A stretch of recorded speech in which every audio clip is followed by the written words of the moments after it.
जय हिंद। हम लोग पढ़ रहे थे वैदिक सभ्यता। अच्छा, वैदिक सभ्यता में पार्ट वन हम लोग पढ़ चुके हैं, आज पढ़ेंगे पार्ट टू। अच्छा, पार्ट वन में कुछ थोड़ा सा हम लोग क्या करते हैं, रिकॉल कर लेते हैं।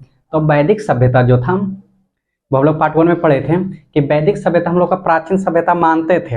हकीकत में था नहीं, वैदिक सभ्यता को हम लोग प्राचीन सभ्यता मानते थे।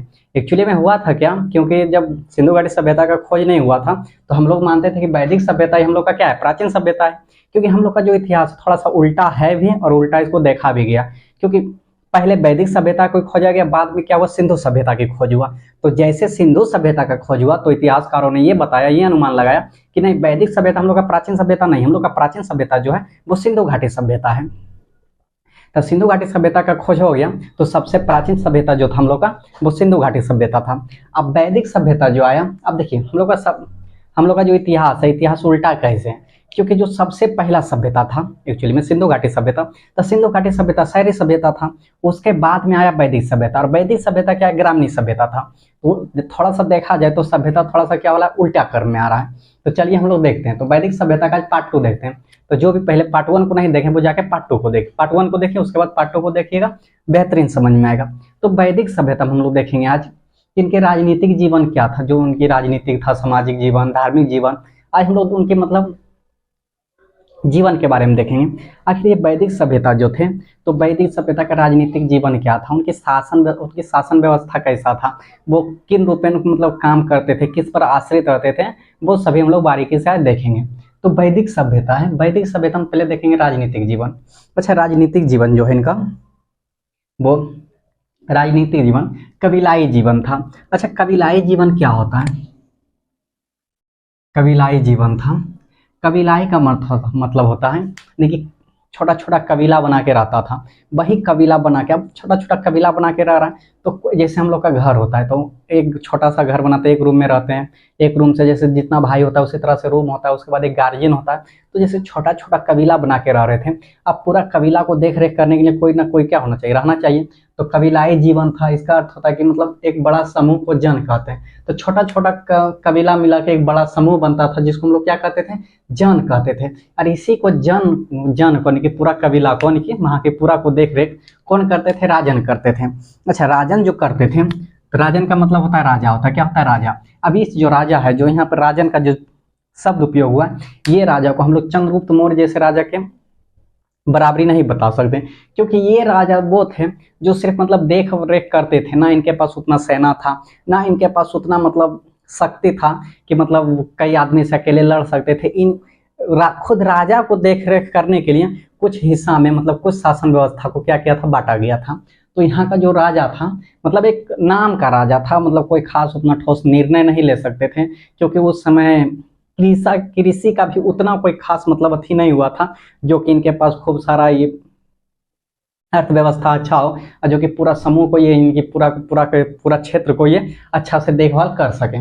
तो राजन जो थे, राजा यानी कि समिति का क्या अधिकार था, जो जन को चलाने के लिए राजा की सहायता लेना पड़ता था। यानी कि जो भी मतलब था वो एरिया को यानी कि देख रेख करने के लिए एक राजन की आवश्यकता होती थी, यानी कि उसी को चलाने के लिए राजा को मतलब रखा गया था। अब देखिए, समिति के सीमित अधिकार था, यानी कि ज्यादा उनका क्या था, अधिकार नहीं था, एक सीमित अधिकार था। उसके बाद जन को चलाने के लिए एक राजा की सहायता लेनी पड़ती थी, उसी को हम लोग क्या बोलेंगे, राजन बोलेंगे। अब देखिए, अब जन जो था पूरा चलाने के लिए उसके बाद समिति की सहायता लेना पड़ा था, सभा का सहायता लेना पड़ा, विद्वत का सहायता लेना पड़ा, गण का। चलिए हम लोग देखते हैं समिति क्या होता है। तो समिति शब्द आ रहा है, सभा शब्द आ रहा है, विद्वत शब्द आ रहा है, गण शब्द आ रहा है। बीपीएससी में यहाँ से क्वेश्चन पूछता है कि वैदिक सभ्यता में जो राजन था, वो राजन को चलाने के लिए कितनी सभ्यता के कितनी समिति की जरूरत थी, तो 4 समिति की। एक समिति हो गया, एक सभा हो गया, एक विद्वत हो गया, गण हो गया। अब देखिए समिति क्या होता है, तो समिति के बारे में हम लोग जानते हैं। तो समिति होता है पूरे कबीलाई, यानी कि जो वहां का पूरा एरिया था, मान लेते ये कबीलाई है, तो ये पूरे कबीलाई का आम लोग की संस्था, इसमें कुल पुरुष और महिला भी रहते थे। जो कबीलाए होते थे, जैसे राजा कुछ क्या कहते हैं, अभी जैसे हम लोग का स्टेट हो गया या तो फिर डिस्ट्रिक्ट लेवल पर जो भी हम लोग का रहते हैं, मतलब डिस्ट्रिक्ट लेवल पर जैसे डीएम वगैरह रहते हैं, तो अपने क्या करते हैं, देख रखाव करने के लिए, क्योंकि अब उनको फाइल निकालने की आवश्यकता होगी, तो खुद तो डीएम जाके फाइल लेंगे नहीं वहां से, तो वो क्या करते हैं, कुछ वैकेंसी को निकाल देते हैं अपने अंतर्गत। यानी कि एक चपरासी वगैरह को रखते हैं फाइल को लेने के लिए। तो उसी तरह जो राजा थे वो राजा क्या करते थे, कुछ वैकेंसी निकाल देते थे, जैसे समिति का, सभा का, विद्वत का, गण का। अब देखिए समिति क्या होता था, तो समिति में पूरे कलाई यानी कि जो भी पूरे क्षेत्र था कबीलाई के, मतलब पूरा गाँव के मान लेते हैं, तो जो भी पूरा कबीलाई के आम लोगों की संस्था थी, मतलब टोटल लोगों के उसमें भाग ले सकते थे, आम लोगों की संस्था थी। इसमें पुरुष एवं महिला, सबसे इंपॉर्टेंट बात हम ये है, उसमें पुरुष और महिला दोनों क्या होते थे, शामिल होते थे, यानी कि दोनों मिलकर एक समिति का गठन करता था। और ये समिति का गठन करके यानी कि राजा जो बोलते थे उनके अनुसार से ये क्या करते थे, काम करते थे। समझ में आ गया? तो ये समिति जो थे यानी कि इसमें पुरुष और महिला क्या करते थे, दोनों भाग लेते थे। चलिए नेक्स्ट हम लोग देखते हैं सभा। तो सभा क्या होता है, तो जैसे हम बता रहे थे आप लोग को कि ये जो राजा जो होते हैं वो 4 प्रकार के, जिस तरह वैकेंसी का रूप में, वैकेंसी ये बता रहे हैं मतलब बेहतरीन समझ में आएगा। तो 4 प्रकार का वैकेंसी के रूप में क्या करते थे, वो निकालते थे, यानी कि किसको कौन सा काम देना है, कौन क्या करेंगे, क्योंकि राजा तो उसमें उतना नहीं थे शक्तिशाली ना। तो समिति हो गया यानी कि पूरे गाँव, यानी कि जो भी पूरे कबीला होते थे उन्हीं के लोग, यानी कि पूरे आम लोगों के निकाले जाते थे, जो कि महिला एवं पुरुष दोनों क्या करते थे, उसमें भाग लेते थे। उसके बाद सभा आ गया। तो सभा में क्या होता था, ये ज़्यादा संख्या में नहीं होती थी, क्योंकि सभा का मतलब हो गया इसमें कुलीन लोग रहते थे। कुलीन का मतलब होता है श्रेष्ठ, जो शिक्षित रहते थे, उन्हीं को क्या करते थे, सभा में रखते थे। अब वो राजा को बताते थे, जैसे कोई मतलब मान लेते हैं, एग्जाम्पल दे रहे हैं कि कहीं मतलब क्या हो रहा है, मतलब कृषि उड़ीसी हो रहा है, तो खेत में पानी देना है या क्या करना है, कौन सा बांध अथी होना है, या तो कबीलाई जो कबीला होता था उन्हीं की देख रेख कैसे करना चाहिए, तो वो सभा क्या करते थे, उनका निर्णय लेते थे। अच्छा, सभा में जो जो लोग आते थे वो क्या करते थे, कुलीन रहते थे, अर्थात कुलीन का मतलब हुआ श्रेष्ठ। क्या होता, श्रेष्ठ, यानी कि पढ़े लिखे उच्च वर्ग के लोग। अच्छा, उच्च वर्ग के मतलब यहाँ जाति के आधार पर नहीं ले रहा है, यानी कि उसके गुण के आधार पर ले रहा है, यानी कि किस काबिल के वो लोग थे, तो उसी को हम लोग क्या बोलेंगे, उच्च वर्ग की संस्था थी। तो कुलीन का मतलब होता है उच्च वर्ग की संस्था। ये भी क्या करते थे, राजा को सुझाव देते थे, यानी कि कुछ उनको क्या करते थे, राह दिखाते थे क्या कहाँ पे गलत हो रहा है, कहाँ पे सही हो रहा है। तो ये सभा हो गया। उसके बाद तीसरा जो आता था विद्धत। क्या आता था, विद्धत। देखिए बहुत इंपॉर्टेंट है। विद्धत में क्या होता था, उपज लूट के सामान का बंटवारा करना। अब जैसे पहले जो समय होता था, कबीला कबीला क्या होता था, लड़ाई होता था, और लड़ाई होने के बाद जो वहाँ का सामान जो लूट के लाता था, जो अनाज, जो कृषि या तो जो भी वस्तु हो गया, वहाँ से जो लूट के आता था, उसी को सही प्रकार से जो बंटवारा करता था, वो किसका काम था, विद्धत का था। अच्छा, इसमें बंटवारा करता था। अच्छा, यहाँ से क्वेश्चन आता है कि जो सभा था, इन सभी का जो संस्था था, तो उसमें सबसे प्राचीन सभा कौन सा था, तो विद्धत था। याद रखिएगा कौन सा था, विद्धत था। बीपीएससी में क्वेश्चन पूछा भी था। तो यह सबसे प्राचीन संस्था थी, या क्या थे, सबसे प्राचीन संस्था। तो संस्था जो निकालते थे राजा, वो कितना, 1 2 3 और 4 निकालते थे, समिति, सभा, विद्धत और गण। तो समिति में वो क्या करते थे, पूरे आम लोगों के लिए वैकेंसी निकलता था, यानी कि उसमें क्या करते थे, महिला एवं पुरुष दोनों भाग ले सकते थे। उसके बाद सभा में जो होता था केवल शिक्षित लोग ही लेते थे, मतलब कुलीन यानी कि श्रेष्ठ पढ़े लिखे लोग क्या करते थे, भाग लेते थे। उसके बाद विद्धत में क्या होता था, यानी कि जो मतलब कबीला कबीला दूसरे जगह से जो लड़ाई होता है, जो लड़ाई होती थी उस समय, तो वहाँ का जो भी अनाज उनाज वस्तु जो लूट के लाते थे, उसी को सही रूप में बंटवारा करना, किसको कितना देना है, वो किसका काम था, विद्धत का काम था। तो ये बंटवारा करता था। सबसे इंपॉर्टेंट यहाँ से याद रखिएगा कि सबसे प्राचीन संस्था थी, कौन सा था, विद्धत था। उसके बाद नेक्स्ट हम लोग देखेंगे, इसमें भी पुरुष और महिला क्या करते थे, भाग लेते थे। अच्छा, वैदिक सभ्यता में पुरुष के साथ साथ महिला का भी क्या हो रहा था कि मतलब लगभग में हिस्सा मतलब मिल रहा था। तो यहाँ से याद रखेंगे महिला का भी काफी अधिक क्या था, वहाँ पे अति था। तो विद्धत में क्या हो रहा था, जो लूटपाट वाला जो भी सामान था, उपज जो भी होता था, उसको बराबर हिस्सा में क्या करना, बंटवारा करना। उसके बाद गण आता है, सबसे लास्ट क्या आता है, गण आता है। तो गण कुलीनों की सभा थी, कि ये सबको मिला के ये गण बनाता था, जो निर्णय लिया जाता था। उसके बाद यहाँ से देखा जाए तो सभा हो गया। सभा और समिति तो पता चलिए गया कि कितना इंपॉर्टेंट है। इसलिए सभा और समिति का अगर देखा जाए तो अथर्ववेद में सभा और समिति को प्रजापति की 2 पुत्रियां भी कहा गया। बहुत इंपॉर्टेंट क्वेश्चन है, यहाँ से एग्जाम में कई बार एग्जाम में पूछा ये क्वेश्चन। तो सभा और समिति को अथर्ववेद में, कि सभा और समिति को प्रजापति को क्या कहा गया, 2 पुत्रियां। समझ में आ गया कि सभा और समिति, हम लोग उसमें पढ़ते थे, सभा और समिति की प्रजापति की 2 पुत्रियां कहा गया अथर्ववेद में। क्यों कहा गया, क्योंकि सभा और समिति जो था वो राजा के द्वारा निकाला गया था, अपने बचाव के, अपने मतलब बचाव के लिए, अपना ठोस निर्णय निकालने की क्या सही है क्या गलत है। इसलिए इसको क्या कहा गया, सभा और समिति को प्रजापति। प्रजापति मतलब जो राजा उस समय हो रहे थे उन्हीं का क्या कहा गया, पुत्रिया कहा गया। पुत्रिया का मतलब उनकी देख रेख, क्योंकि सभा में तो कुलीन लोग थे, श्रेष्ठ पढ़े लिखे लोग थे, वो क्या सही है क्या गलत है उनको क्या करते थे, जानकारी देते थे। इसलिए हम लोग पढ़ते थे कि अथर्ववेद में सभा और समिति प्रजापति की 2 पुत्रियां कहा गया। नेक्स्ट देखते हैं अधिकार। अच्छा, राजा को चलाने के लिए जो 4 संस्था निकाली थी, समिति, सभा, विद्वत और गण, इतना ही तक सीमित नहीं रह गया। कुछ अधिकारी का और क्या गया था, वो निकाला गया था, जिसे हम लोग रितन कहते हैं। अच्छा, इसे क्या होता था, पुरोहित। अब इसमें आता है पुरोहित आता है, सेनानी आता है, पुरुत और स्पर्श आता है। तो देखिए क्या होता है, जो पुरोहित था वो पूजा पाठ, अग्नि उग्नि जो हवन उवन होता है वो मतलब ग्रह उरा नक्षत्र उच्छत्र जो भी होता है वो कौन बताते थे, पुरोहित बताते। किनको बताते थे, राजा को। उसके बाद सेनानी आता था। अब ये सेना को क्या करते थे, जैसे कोई लड़ाई वगैरह हो गया तो कुछ और हो गया तो वो सेना को भेजते थे। अच्छा, एक्चुअली सेना भी उतना भी अधिक माध्यम में नहीं था। एक्चुअली वहाँ पर जो राजा थे उनके पास उसमें तो कृषि का उतना कोई खास उथी नहीं था, तो उनका अर्थव्यवस्था कुछ काफ़ी अधिक नहीं था, जिसके कारण से मतलब जो जिस तरह राजा होते हैं सेना को रखते हैं उस तरह नहीं रखते थे। जैसे कुछ लड़ाई हो रहा है तभी सेना को क्या करते थे, बुलाते थे। अब लड़ाई जैसे खत्म हो गया फिर सेना क्या होते थे, आम आदमी के रूप में रहना स्टार्ट कर देते थे। कृषि जो भी उनका मुख्य व्यवसाय था वो करना वो क्या करते थे, स्टार्ट कर देते थे। यानी कि जिस तरह मतलब हम लोग पढ़ेंगे चंद्रगुप्त मौर्य में या तो और आगे जाके पढ़ेंगे सम्राट अशोक के बारे में, तो उस समय वो राजा थे, सेना को क्या करते थे, अपने अंदर रखते थे, उस सबको पूरा देखभाल उन्हीं के अंतर्गत रहते थे, लड़ाई में भाग लेते थे। तो उस तरह नहीं था। यहाँ पर जो सेना थे वो क्या होते थे, कुछ युद्ध हो रहा है या तो जो भी घटना हो रहा है उसमें शामिल लोग होते थे।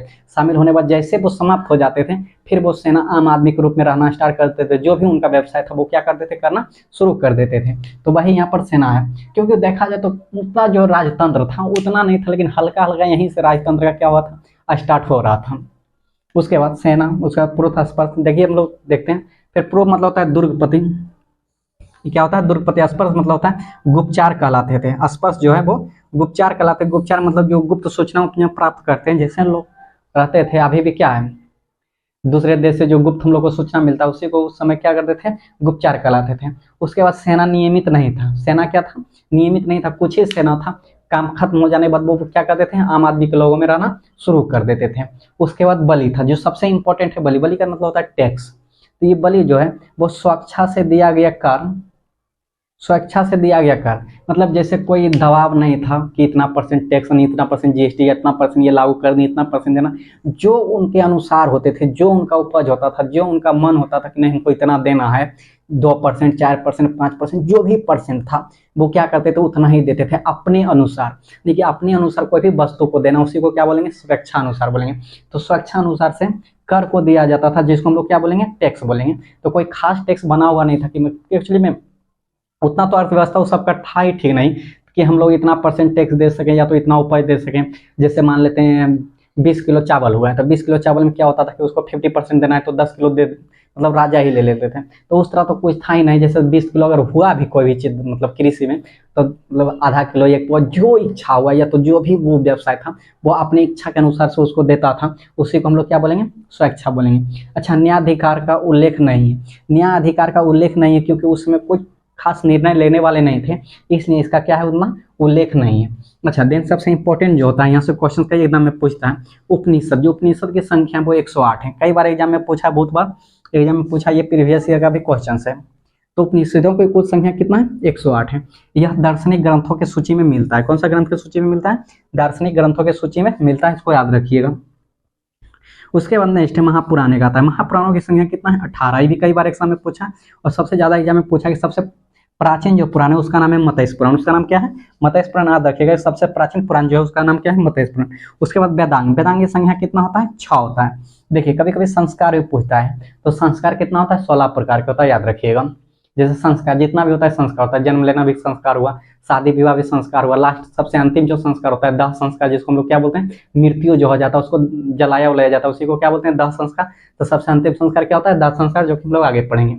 तो ये सब क्या था, इंपॉर्टेंट था, थोड़ा सा रिकॉल कर लेते हैं।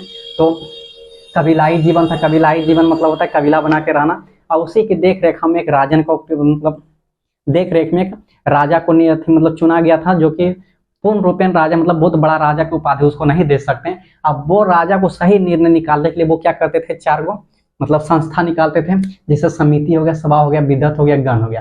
और समिति में कौन कौन भाग ले सकते थे, तो पूरा कबीला के जो भी आदमी थे, पुरुष एवं महिला दोनों इसमें क्या करते थे, भाग लेते थे। सभा जो था, सभा में सिर्फ पढ़े लिखे इंसान ही क्या करते थे, भाग लेते थे, क्योंकि पढ़े लिखे भी इंसान की कुछ कुछ मतलब राजा को क्या करना, डायरेक्शन दिखाना होता था, तो सभा में पढ़े लिखे इंसान ही भाग लेते थे। विदत हो गया यानी कि जो उपज हो गया, यानी कि लूट पुट या तो उपज या उपजा के जो भी कृषि वगैरह लाते थे, उनको सही जगह पर कितना कितना किसको देना है, वो विदत का काम था। अच्छा, विदत में क्या था, महिला पुरुष दोनों इसमें भी क्या कर सकते थे, भाग ले सकते थे। चौथा गण आया, तो गण कुलीनों की सभा, कुलीनों मतलब श्रेष्ठों की सभा था, तो इसको हम लोग क्या बोलेंगे, गणनी की कुलीनों की सभा, इसमें भी पढ़े लिखे भाग लेते थे। उसके बाद अथर्ववेद में सभा और समिति की प्रजापति की दो पुत्रियां कहा गया। क्यों कहा गया, क्योंकि यहाँ से पता चलता है कि सभा और समिति कितना इंपॉर्टेंट था, किसके लिए, प्रजापति, प्रजापति बोले तो राजा के लिए, इसलिए इसको उनकी पुत्रियां कहा गया। अब अधिकार मतलब राजाओं के देखभाल के लिए कुछ और क्या क्या मतलब निर्णय निकाला गया, जिसको हम लोग क्या बोलेंगे, रितनन कहते हैं। जैसे पुरोहित, पुरोहित हो गया मतलब पूजा पाठ भी करवाना। उसके बाद सेनानी हो गया। उसके बाद हम लोग देखेंगे बलि, तो बलि माता स्वेच्छा अनुसार से वो क्या करता है, दिया जाता है, यानी कि जो जिनका इच्छा हो गया उतना ही वो टैक्स क्या करते थे, राजा को देते थे, उसी से वो पूरा क्या करते थे, देख रेखाव करते थे। सेना की उतना व्यवस्था नहीं था एक्चुअली में, मतलब सेना जो था जैसे काम खत्म हो जाता था, फिर वो क्या करते थे, आम आदमी के लोगों की तरह वो रहना स्टार्ट हो जाते थे। उसके बाद नेक्स्ट हम लोग देखेंगे, अभी राजनीतिक जीवन देखें, धार्मिक जीवन देखेंगे, इसका सामाजिक जीवन देखेंगे, और हम लोग नेक्स्ट वीडियो में इनको पूरा डिटेल से पढ़ेंगे। चलिए, थैंक यू।